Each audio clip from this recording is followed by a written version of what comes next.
하나님께서 우리에게 주신 가장 큰 복은 하나님의 자녀가 되는 권세입니다. 우리가 그 복을 받아서 이 땅에서도 누리고 하나님의 나라에 가면 하나님의 자녀가 된 것의 영광을 누리게 될 것입니다. 그것이 우리의 소망이 되게 하여 주시옵소서. 예수님 이름으로 기도드리옵나이다. 아멘.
제가 오늘 이 특송이 빨리 듣고 싶어서 조금 빨리 내려왔어요.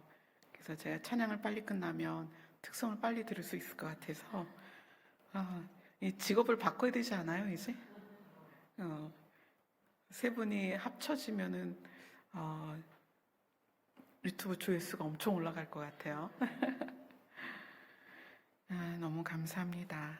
자, 오늘 말씀은 시편 119편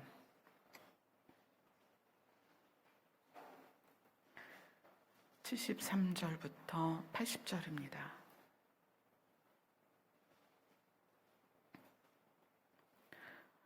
시편 119편 73절부터 80절 우리 다 같이 한 목소리로 읽겠습니다. 시작.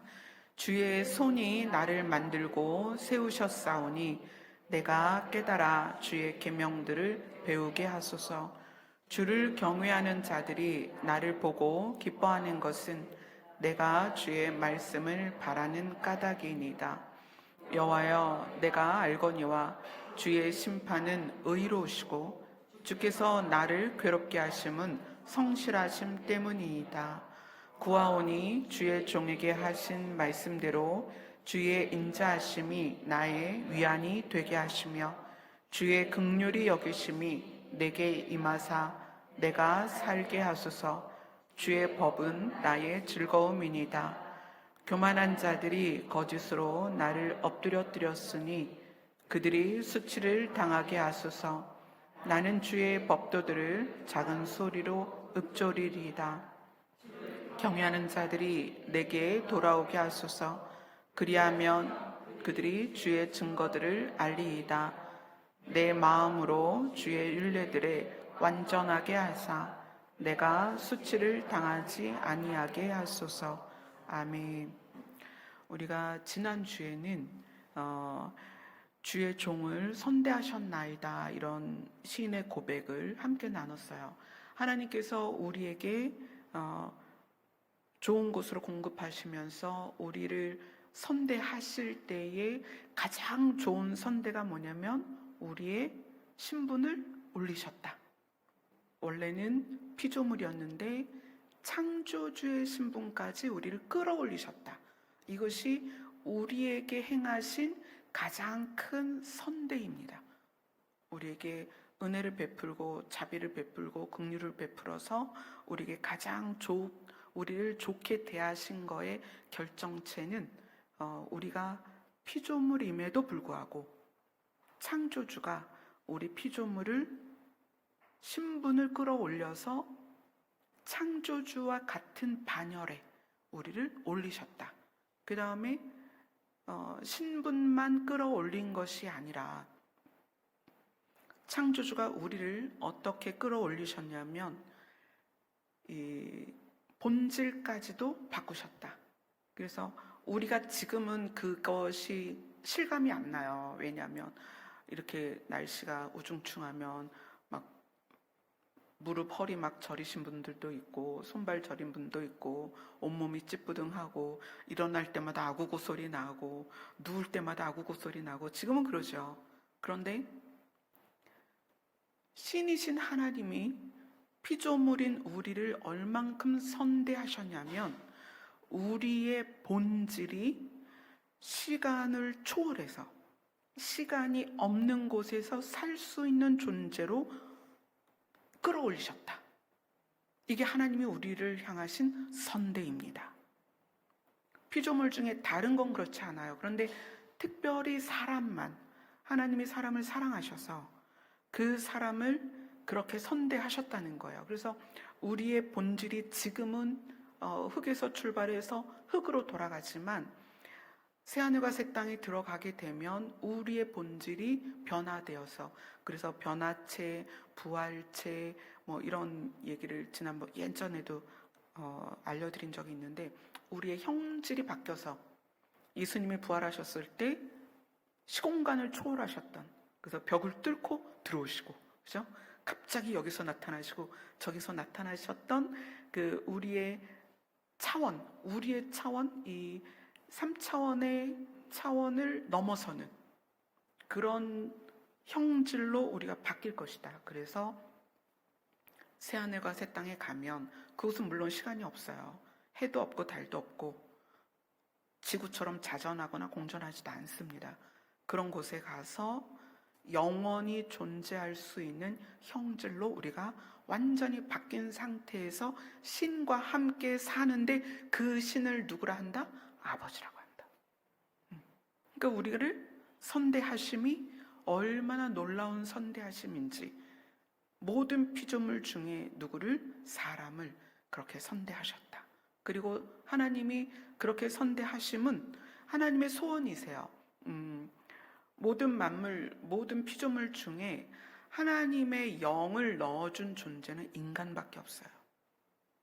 그러니까 하나님은 영이시잖아요. 형체가 없단 말이에요.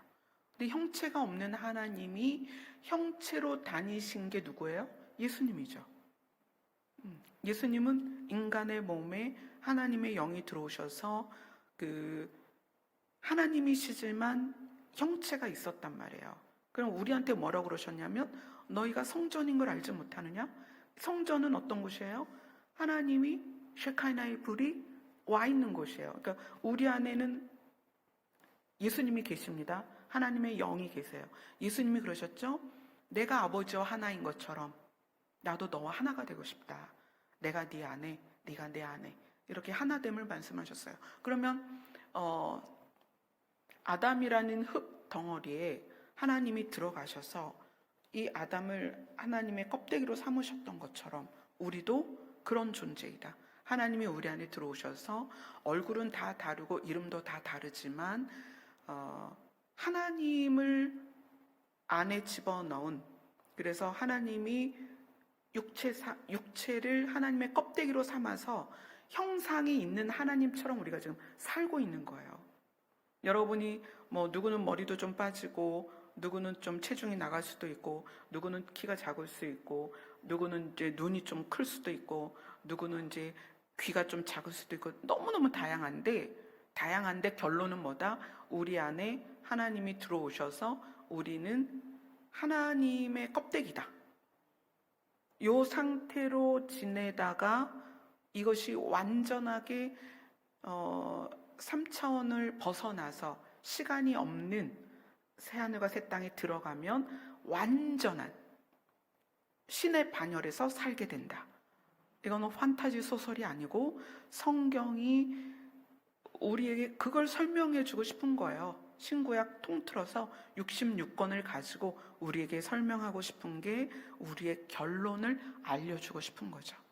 그래서 하나님께서 하나님의 말씀대로 우리를 선대하셔서 우리 안에 하나님의 영을 넣으셔서 신분을 바꾸시고, 그 다음에 하나님의 영이 들어있는 상태로 지금은 육신이 시간의 영향을 받지만 이 상태로 새하늘과 새 땅에 가면 육신조차도 시간의 영향을 받지 않는 영원한 존재로, 변화체로, 부활체로 이렇게 살게 될 거라는 것을 이 성경이 이야기를 하고 있는 거예요.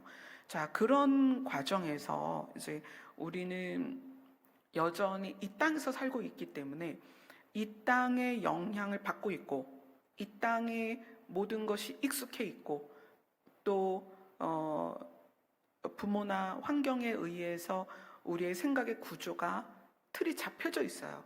이런 상태에서 하나님의 선대하심대로 하나님이 들어와 계시는 성전으로 살아가는 것에 대하여 우리가 때로는 좌절을 한단 말이에요.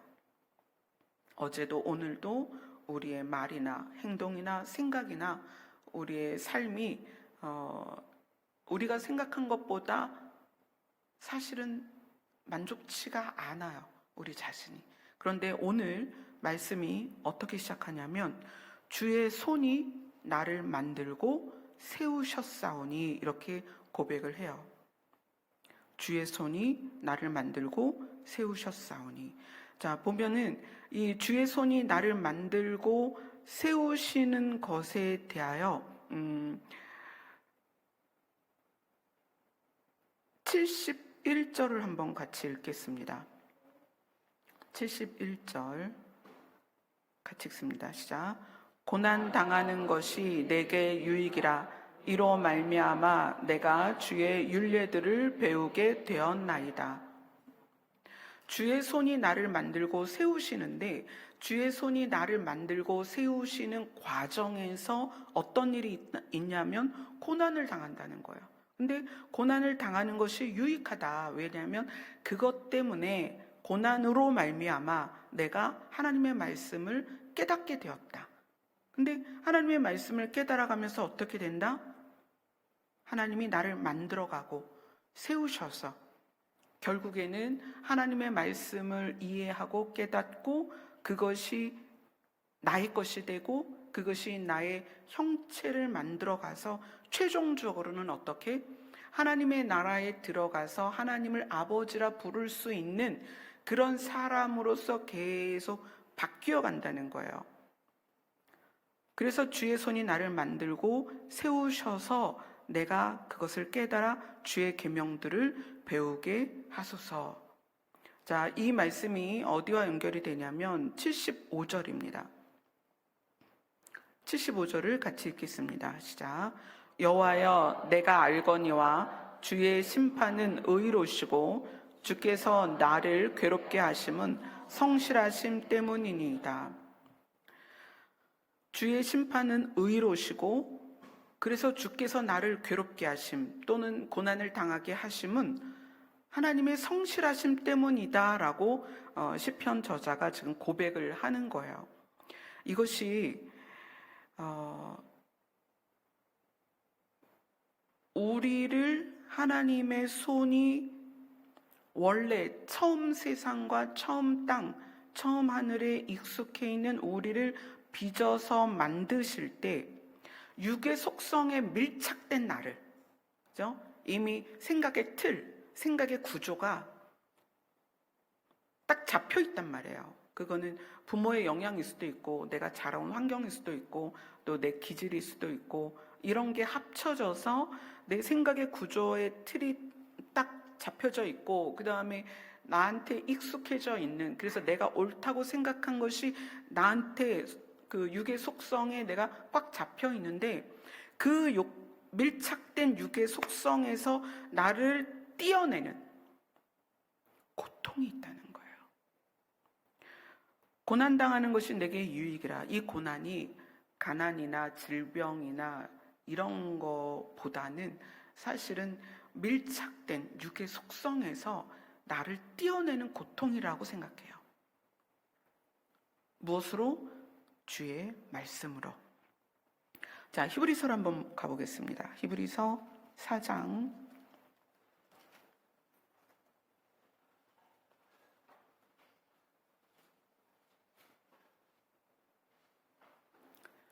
12절 13절입니다.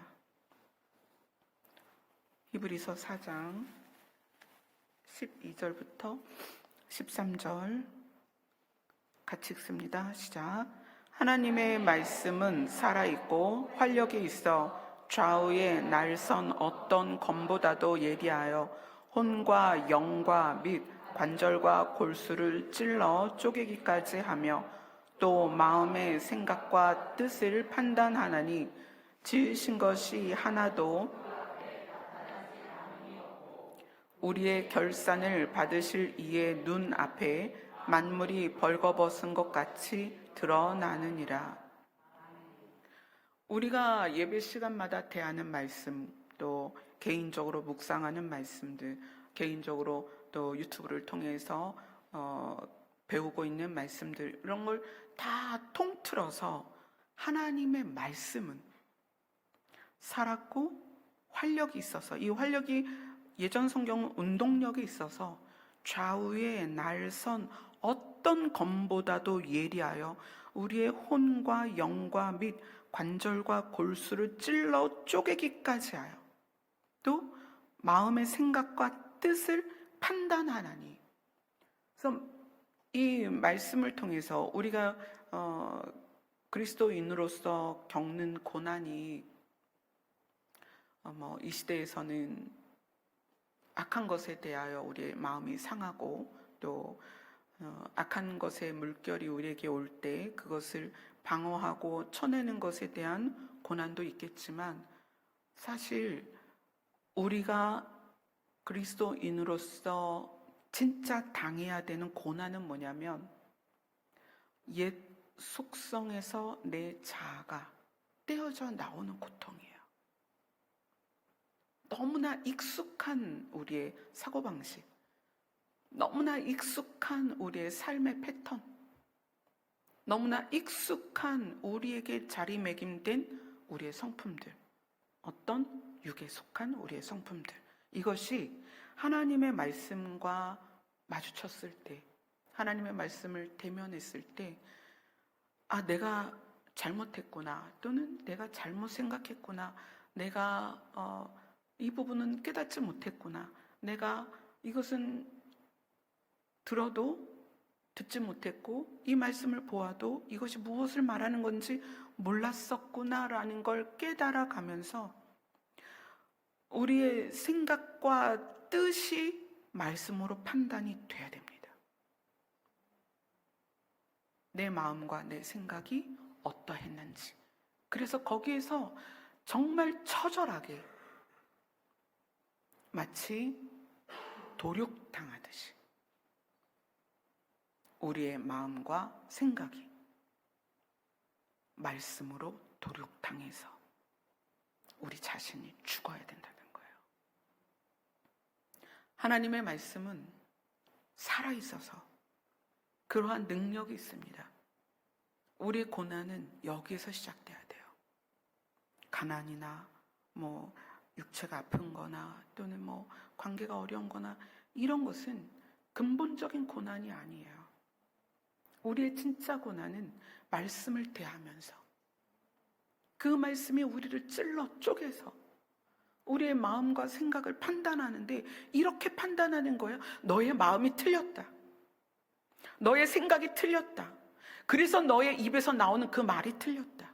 그래서 너의 행동이 틀렸다라는 것을 우리가 받아들여서 그 마음과 생각이 말씀으로 판단되어져서 우리의 행동과 뜻이 말씀으로 판단되어서 내 모습에서 내가 떼어져 나와야 되는 거예요. 마치 심장을 도려내듯이, 나의 폐를 뜯어내듯이 그런 고난이 있어야 된다는 거예요. 그것이 오늘 말씀대로 주의 손이 나를 만들고 세우셨다라는 표현이라는 거예요. 다시 본문으로 가서 육의 속성에 밀착된 나를 떼어내는 것이 얼마나 힘든지 그것에 대하여 고난이다. 그러나 그 고난이 내게 유익이다. 자, 그러면 오늘 시편 저자는 뭐라고 말했냐면, 여호와여 내가 알거니와, 하나님 내가 알기로 하나님의 심판은 의로우십니다 라고 고백을 하고 있어요. 하나님의 심판은 의로우시다. 하나님이 결정하는 것과 판단하는 것은 늘 옳다라는 전제가 내 안에 있을 때 말씀이 나를 세우십니다. 하나님의 말씀이 늘 옳다. 여러분, 이거는 여러분 스스로는 그렇게 생각하실 거예요. 당연하죠. 성경 말씀은 옳습니다. 그러면 그것이 내가 정말 하나님의 말씀을 옳다라고 인정한다면 내 삶에 어떤 그 변화가 일어나느냐? 내 삶에 저항을 하지 않아요. 왜 그러느냐? 하나님이 나를 인도하시는 목자이십니다. 목자가 양을 인도할 때에는 목적지가 있어요. 이스라엘 백성을 하나님이 가나안이라는 곳까지 인도하실 때 목적지가 있었어요. 근데 가나안은 젖과 꿀이 흐르는 아주 풍요로운 땅이지만 애굽에서 가나안까지 가는 여정은 그렇지 않았어요. 어디를 지나야 돼요? 광야를 지나야 돼요. 홍해를 지나야 돼요. 광야를 지나는 동안에는 낮에는 뜨겁고 밤에는 춥고 일교차가 되게 심해요. 광야는 물도 없고 들짐승의 어떤 위험도 있었을 것이고, 화장실도 없죠. 정말 곤란한데 화장실이 없어요. 씻을 곳도 없고 푹신한 잠자리도 없고. 근데 하나님은 목적을 분명히 세우셨고 그 목적을 이루시는 것에 대한 단호함이 있으셨어요. 그래서 모세는 그걸 알았기 때문에 이스라엘 백성을 이끌고 가는 거예요. 근데 이스라엘 백성은 하나님의 그 목적에 대한 단호한 결심과 약속에 대한 신뢰가 없었어요. 그러다 보니까 결론에 대한 신뢰가 없다 보니까 어떻게 광야에서 계속 불평불만하는 거예요. 왜 물이 없고, 왜 물이 쓴물이고, 왜 우리는 고기가 없고, 왜 우리는 맨날 똑같은 만나만 먹어야 되고, 이런 불평과 불만이 있는 거예요. 근데 하나님은 얘들아, 조금만 지나가면, 사실 10하루길을 40년 도운 거거든요. 10하루길이야. 요게 조금만 가면 내가 너희에게 약속한 땅을 줄 거야. 이스라엘 백성들은 그 10하루길을 계속 저항을 합니다. 저항은 뭐냐면 내 앞에 일어나는 일과 내가 현재 딛고 있는 상황에 대한 불만이에요. 왜 지금 이 상황이 이렇습니까? 저는 사실 그런 이야기를 되게 많이 들었습니다. 어떻게 남편이 목사인데 암에 걸려서 죽냐? 어떻게 목사 자녀가 정신이 아플 수 있냐? 이런 이야기들. 그것에 대하여 제가 결론에 대한 확신이 없었다면 저항을 했을 거예요. 하나님 어떻게 그럴 수 있어요? 저는 모태신앙으로 태어나서 아버지 교회에서도 그렇게 헌신을 하고 남편 교회에서도 그렇게 헌신을 했는데 어떻게 이럴 수 있을까요? 현재 여러분이 딛고 있는 상황과 현재 여러분이 경험하고 있는 상황에 대하여 불평과 불만이 나오고 있으면 지금 여러분은 여러분의 상황에 대한 저항이에요. 근데 그 저항이 왜 생기냐는 거예요. 이스라엘 백성이 광야에서 왜 하나님께 저항을 했냐는 거예요. 불평하고 불만하고 원망하는 건 저항이란 말이야. 그 상황에 대한 불편한 마음이에요. 이건 저항이거든요. 왜 그랬을까요? 결론에 대한, 하나님이 그 결론을 이루실 것에 대한 신뢰가 없었다는 거예요. 그러니까 현재 상황이 저항이 되는 거예요. 하나님은 아니야, 10하루만 가면 돼. 여기만 지나가면 돼. 근데 우리한테는 무슨 생각이 있냐면 그냥 마법의 양탄자 같은 데 딱 태워가지고 그런 광야도 없이 샥 가길 바라는 거죠. 근데 여러분 이걸 아셔야 돼요. 이 땅에서 여러분의 발로 걷는 걸음은 여러분이 걸으셔야 됩니다. 이건 무슨 얘기냐면 하나님께서 모세를 통해서 자, 애굽에서 나와라. 광야를 지나서 가나안으로 가자. 이건 하나님의 명령이기도 하고 하나님의 소원이기도 해요. 자, 그러면 거기를 애굽에서 나오기로 작정한 것은 누구의 작정이에요? 개인의 작정이에요. 개인의 작정이라는 거예요. 자, 하나님은 결론에 대한 신실하심이 있으시기 때문에 내가 너희를 반드시 젖과 꿀이 흐르는 땅으로 데려갈 거야.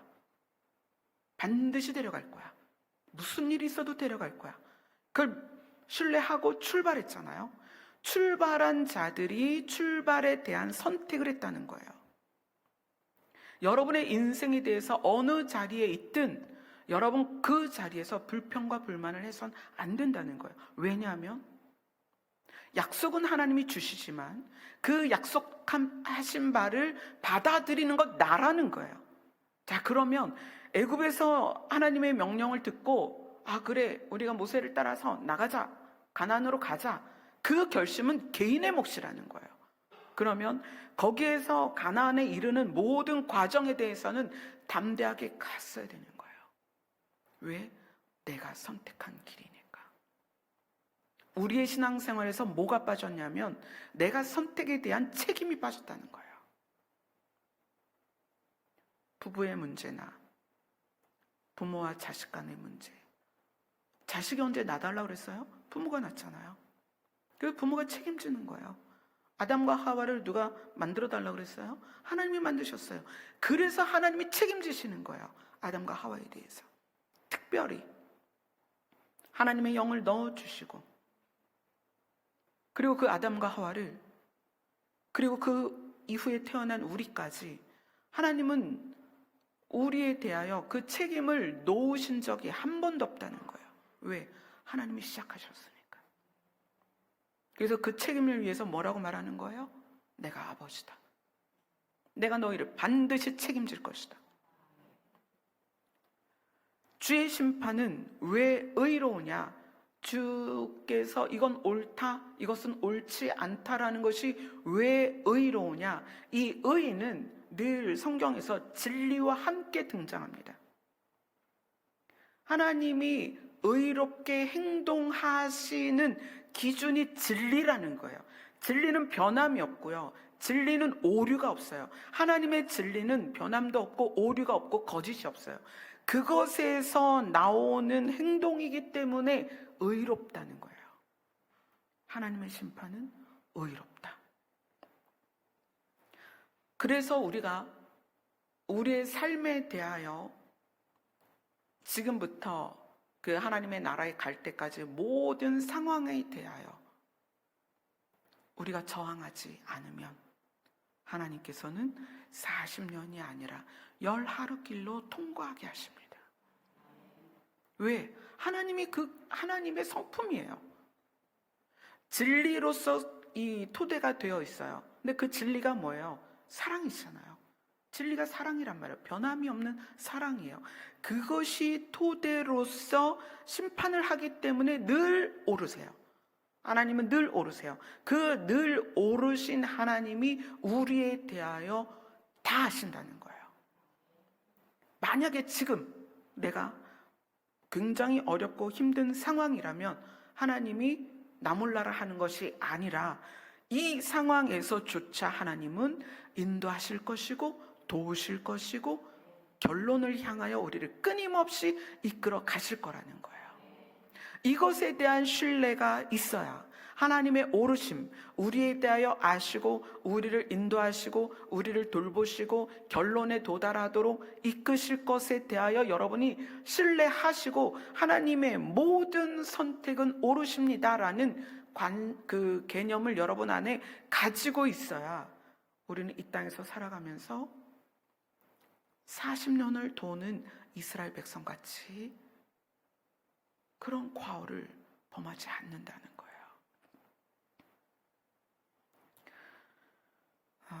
에베소서로 갑니다. 에베소서 4장.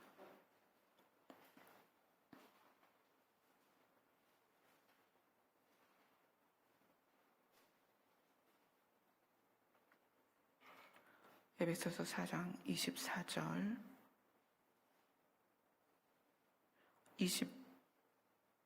22절부터 24절 같이 읽습니다. 시작.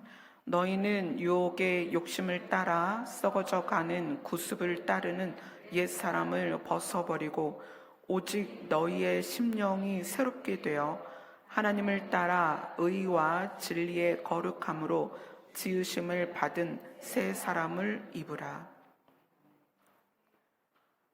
하나님께서는 우리를 위해서 의와 진리의 거룩함으로 지으신 새 사람을 준비하시고 이것을 입어라 그러십니다. 입어라. 이것은 우리의 결단이고 우리의 결심이고 우리의 행동이며 말씀을 통하여 옛사람에 쩌들어 있고 밀착된 나를 떼어내는 정말 고통스럽지만 그 옛 속성에서 나를 떼어내야 됩니다. 옛 모습을 벗어버린다는 건, 옛사람을 벗어버린다는 건 쉽지 않아요. 고통스러워요. 그래서 그것은 고난입니다. 그러할지라도 말씀의 칼로 내 옛사람을 도려내고 깎아내고 잘라내고 찔러서 우리는 하나님이 준비하신 의와 진리로 새롭게 하신 새 사람을 입어야 된다는 거예요. 저도 워낙 이제 자라온 환경이나 성격적인 영향이 굳어지고 그리고 모태신앙으로 자라다 보니까 제 안에 가지고 있는 아주 굵은 선들이 있었습니다. 그 선은 뭐 예를 들어서 뭐 말씀을 얼마나 읽어야 되고 기도를 얼마를 해야 되고 막 이런 선들 있죠. 예배를 절대 빠지면 안 되고 교회에서 이 정도 봉사는 해야 되고 이런 굵은 선들이 있었습니다. 결혼을 하고 남편이 신학을 가고 목회자가 되었는데 성경을 안 보는 거예요. 제가 생각할 땐 성경을 좀 많이 봤으면 좋겠는데 성경 보는 시간이 너무 적고 기도를 좀 많이 했으면 좋겠는데 기도하는 시간이 너무 적고 그래서 그게 늘 제 눈에 거슬렸어요. 도대체 목회자가 되었는데 왜 저렇게 성경을 안 보고 두루 야구, 축구, 복싱 이런 거 두루두루 이제 전 세계 걸 돌아보니까 하루 종일 TV를 봐야 될 때도 있고 막 그런 모습을 보면서 그냥 혼자 복장이 터지는 거예요.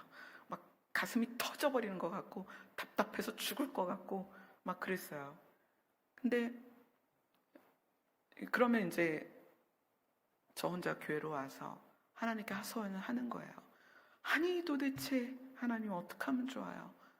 하나님의 종이 맨날 두루두루 전 세계 야구 보고 두루두루 전 세계 축구 보고 막 이러니까 답답해서 막 하나님께 고발을 했어요.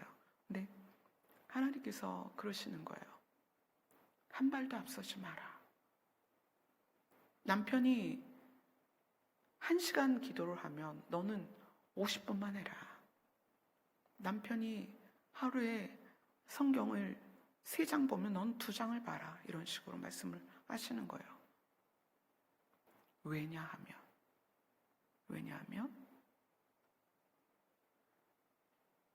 네가 그보다 앞서서 그를 비난하고 그에 대하여 업신여기는 것이 그보다 뒤에 서서 그를 존중하는 것보다 악하다. 차라리 넌 남편보다 덜하고 그를 비난하거나 업신여기지 말고 차라리 그를 존중해라. 그래서 제가 가지고 있던 생각이 그냥 그 집을 건축할 때 아시바를 건물에 두르잖아요. 그 아시바가 다 무너지는 느낌이었어요. 하나님이 원하시는 게 무엇일까? 상대를 존중하는 마음이라는 거예요.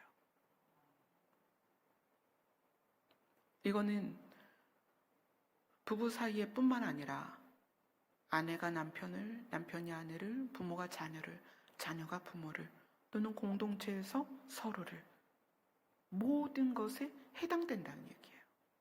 왜 그러냐면 오늘 말씀처럼 주의 손이 나를 만들고 세우시는데 하나님은 나 외에도 하나님을 아버지라 부르는 모두를 만들어서 세우십니다. 과정인 거예요. 다 하나님이 지금 만들고 있는 과정이에요. 남편도 만들고 있고 자녀도 만들고 있고 또 목회자도 만들고 있고 성도도 만들고 있고 그래서 우리가 누구를 보든지 그 보이는 사람에 대하여 어떤 마음으로 하나님이 지금 만들어 세우고 있는 중이다. 그를 만들어 세우는 작업자가 누구냐면 하나님이시라는 거예요. 그래서 어떻게 하면 돼요? 기다리면 돼요. 믿고 기다리는 거예요. 누구를 신뢰하는 거예요?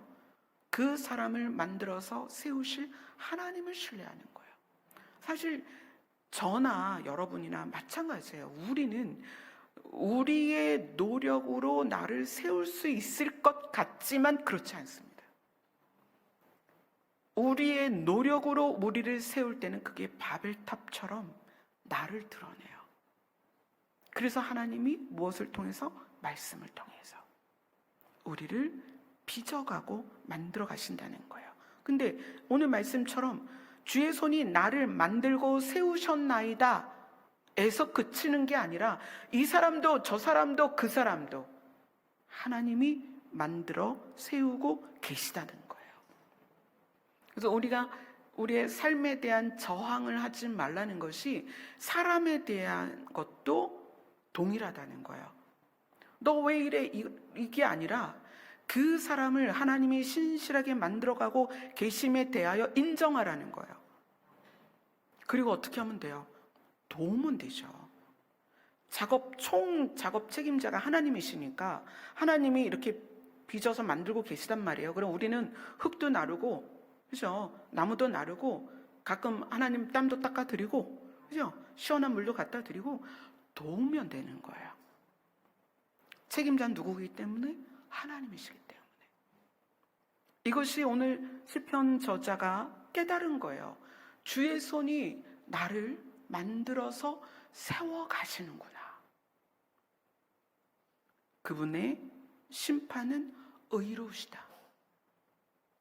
그래서 그분의 심판에 의하여 내가 내 죄된 것을 끊어낼 때 고통이 있고 고난이 있을 수 있다는 거예요.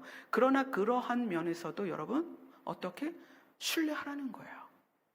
나를 죽이려고 하는 게 아니라 나를 살리려고 고난 가운데 있기 때문에 그걸 신뢰하라는 거예요. 왜 이래요? 왜 이래요? 나만 이래요? 왜 이런 상황이요? 이러지 말라는 거예요. 저항하지 말라는 거예요. 하나님이 반드시 우리를 세우십니다. 하나님의 말씀이 얼마나 의로우신지 제가 제 인생에 있어서 가장 크게 문제를 겪은 것이, 물론 이제 사별도 있고 아이가 아픈 것도 있었지만 더 젊은 나이에 30대에 겪은 일 중에 가장 큰 일이 파산이었어요. 경제적인 파산. 근데 그 파산의 이유가 뭐였냐면 보증이었단 말이에요. 하나는 그 담임 목사님께 보증을 썼고, 하나는 그 저희 아버지 교회 권사님에게 보증을 썼어요. 근데 목사님에게 쓴 보증도 권사님에게 쓴 보증도 다 날아가서 그거를 온팡 제가 뒤집어 썼어요. 그때 당시에 5천만 원이었어요. 둘째가 태어나기도 전에. 그 둘째가 태어나면서 그때는 5천이 너무 큰 액수여서 보증보험 회사 직원이 저한테 알려주더라고요. 아줌마 너무 딱하게 됐는데 아줌마는 써보지도 못한 보증 쓴 걸로 이렇게 됐으니 파산을 해라. 아줌마가 살 수 있는 방법은 파산밖에 없다. 알려주더라고요. 그래서 그때 이제 파산을 했는데 이 보증에 대한 게 성경에 얼마나 자세히 나와 있는지 몰라요. 보신 적 있어요? 보여드릴까요? 자, 잠언으로 갑시다. 잠언 6장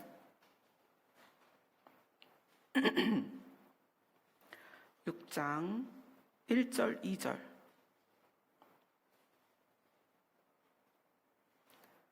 잠언 6장 1절 2절 같이 읽습니다. 시작.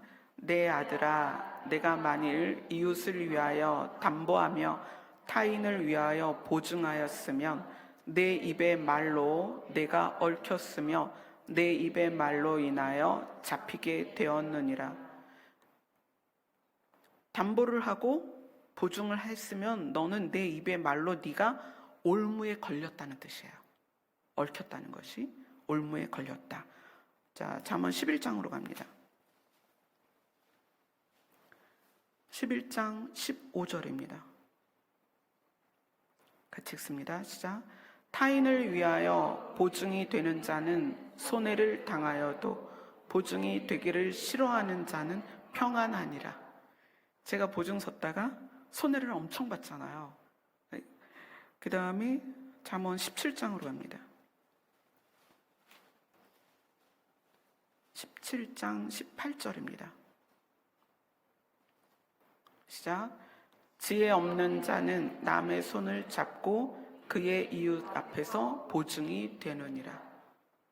제가 지혜가 없었던 거죠. 그 시절에. 20장으로 갑니다. 20장 16절입니다. 시작. 타인을 위하여 보증선자의 옷을 취하라. 외인들을 위하여 보증선자는 그의 몸을 볼모 잡을지니라. 보증선자는 쫄딱 망할 거니까, 남에게 잡혀 있으니까 옷을 빼앗아도 되는 상황이라는 거예요. 이게 지금 22절입니다. 22장 잠언 22장 26절 27절입니다. 시작. 너는 사람과 더불어 손을 잡지 말며 남의 빚에 보증을 서지 말라.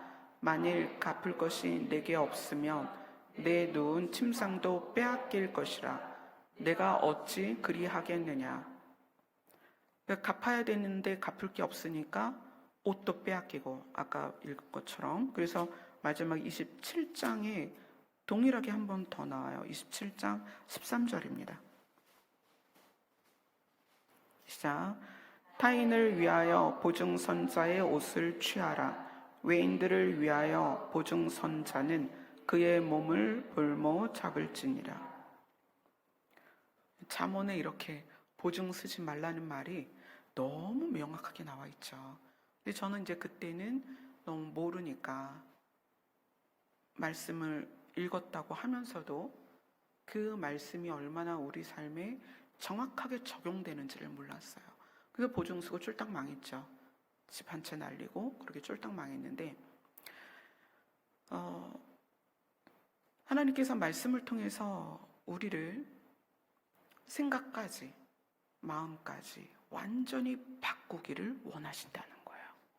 그래서 만들고 세우셔서 최종적으로 하나님의 나라까지 데려가실 것입니다. 그런데 그것에 대하여 우리가 신뢰할 수 있는 이유는 뭐냐면, 우리 시편 119편 75절에 마무리를 보면 주께서 나를 괴롭게 하심은 뭐 때문이다? 성실하심 때문이다. 그럼 이 성실은 무엇이냐? 성실은 거짓이 없고 참된 마음이에요. 근데 그 거짓이 없고 참된 마음이 행동으로 나와서 하나님이 우리에게 약속한 것을 반드시 실제로 이루신다는 거예요. 그래서 그것이 우리가 성실히 한다고 구원을 이루는 건 아니에요. 그죠? 그런데 하나님은 성실히 행하셔서 우리의 구원을 이루십니다.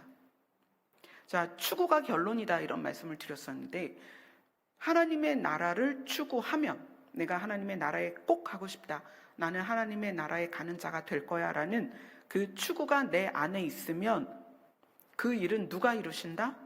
하나님이 이루신다. 당연히 우리도 하나님이 이루시는 그 일에 스텝을 맞춰 가야 되겠죠. 근데 그 맞춰가는 것은 인도하심을 따라가는 거예요. 내가 무엇인가 열심히 해서 구원을 이루는 게 아니라는 거예요. 우리는 무엇을 하면 되냐면, 하나님의 기준이 진리인 것처럼 우리도 우리 안에 기준을 진리로 세우는 거예요. 그거는 우리가 해야 돼요. 왜? 인생에 있어서 모든 선택을 내가 하기 때문에. 하나님이 아무리 앞에서 인도하셔도 그 인도를 따라가는 건 나의 선택이다. 하나님이 우리의 목을 딱 잡고 질질 끌고 가는 게 아닙니다. 그래서 성경이 뭐라고 말해요? 화와 복이 내 앞에 있다. 어떻게 해라? 선택해라. 그럼 우리가 하나님의 심판이 의로우신 이유는 하나님의 성품이 진리이고 사랑이기 때문에 하나님의 심판이 의롭단 말이에요.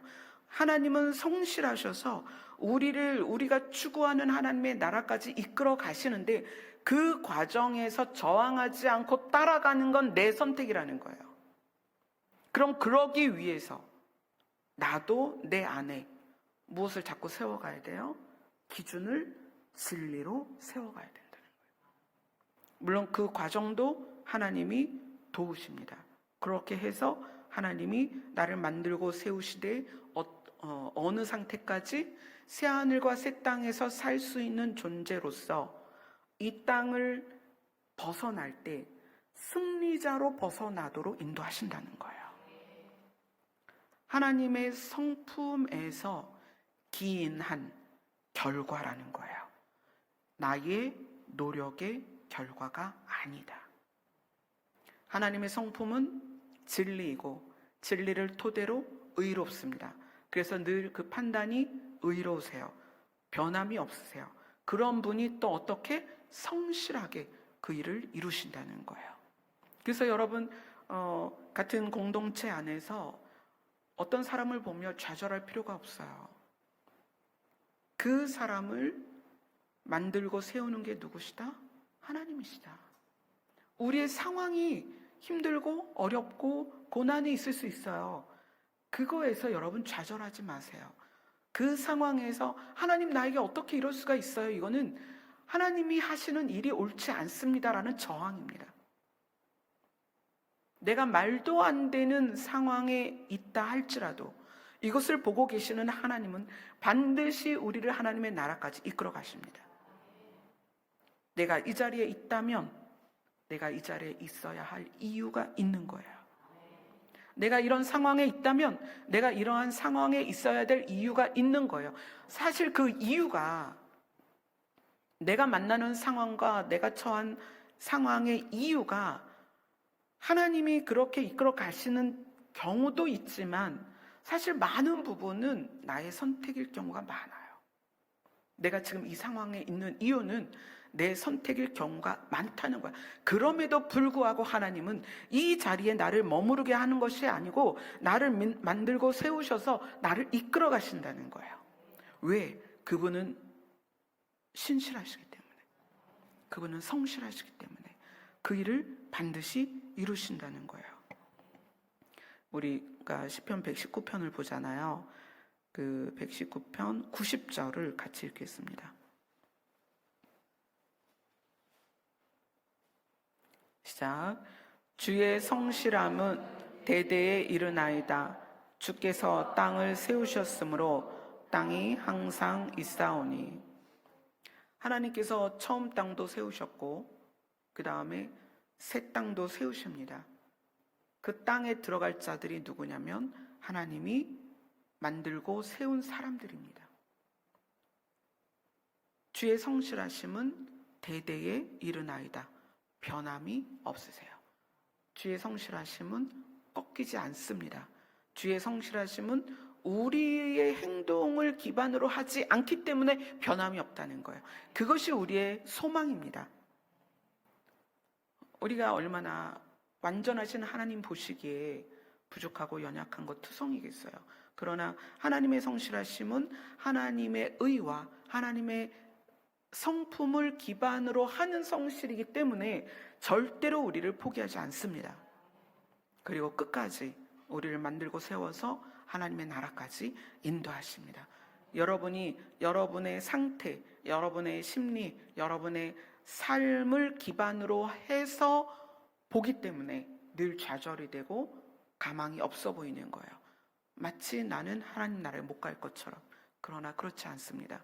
우리를 만들고 세우시는 주체는 하나님이시고 그 하나님은 성실하신데 그 성실하심이 무엇을 기반으로 한다? 하나님의 의로움과 하나님의 진리가 되시는 그 성품, 그것을 기반으로 성실히 그 일을 이루십니다. 아멘. 그래서 이것이 나를 향한 또는 타인을 향한 또는 개인의 가정을 향한 또는 공동체를 향한 여러분들의 기준이 되고 마음이 되었으면 좋겠습니다. 아멘. 우리 찬송가 421장을 할까요? 421장.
주의 손이 나를 만들고 세우십니다.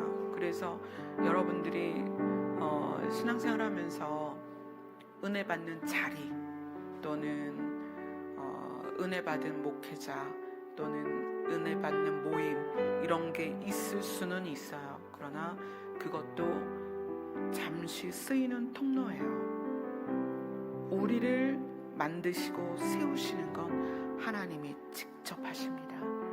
그래서 여러분의 관계가 교회나 공동체나 교우들이나 목회자하고 연합되는 것이 아니라 하나님과 연합되셔야 돼요.